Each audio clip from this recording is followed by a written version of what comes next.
Hello' everyone, শুভ দুপৰীয়া জনাইছোঁ সকলোলৈকে। এয়া গৰম বুলি বৰটেঙা খালোঁ আজি। বাৰীৰে চুকতে এজোপা আছে বৰটেঙা। সেই বৰটেঙাজোপা আগতীয়াকৈ খাবলৈ হয়, মানে বিশ্বকৰ্মা পূজা আগতেই হয়, আগতীয়া টেঙা হয়। খুব ভাল লাগে বৰটেঙাজোপা। এনেকৈ কলপাততে খালোঁ। এয়া টেঙা খাই বৈ আজৰি হৈ বজাৰৰ পৰা বজাৰ কেইটামান কৰাৰ পিছতে এয়া যা যোগাৰ কৰোঁ ভাত মুঠি বনাবলৈ। কি বনাইছোঁ চাওক। এয়া কেইটামান বজাৰত দেখি লৈ আহিলোঁ। এয়া নিমকি পেকেট আৰু আজি লেহেতি খাবলৈ মন গ'ল, লেহেতি আনিলোঁ। আৰু আকৌ তেওঁ ভাল পায় এয়া ৰঙালাও দুমুঠিমান আনিলোঁ।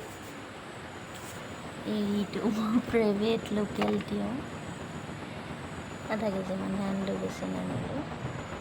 আজি মানে আমি বইল মাছৰ ৰেচিপি খাম। কিনি আনিছোঁ। এয়া কচুটো ইমান সৰু সৰু টিকলি টিকলি কচু, বহুত সিজা বুলি কৈছে। এনেকৈ লেহেতি শাক, তাৰপিছত এইবিলাক এনেকৈ অথনি যে দেখাইছিলোঁ ৰঙালাও আৰু মাংসৰ সৈতে ভাজিম বুলি, এয়া ভাজিছোঁ। আপোনালোকে এনেকৈ ৰঙালাওৰ সৈতে মাংস খাইছেনে? খাই চাবচোন। মই এবাৰ খাইছিলোঁ, ভাল লাগিলে, সেইটো কাৰণে বনাইছোঁ। আৰু বিলাহীৰ সৈতে গ্ৰেভি বনাম অলপ।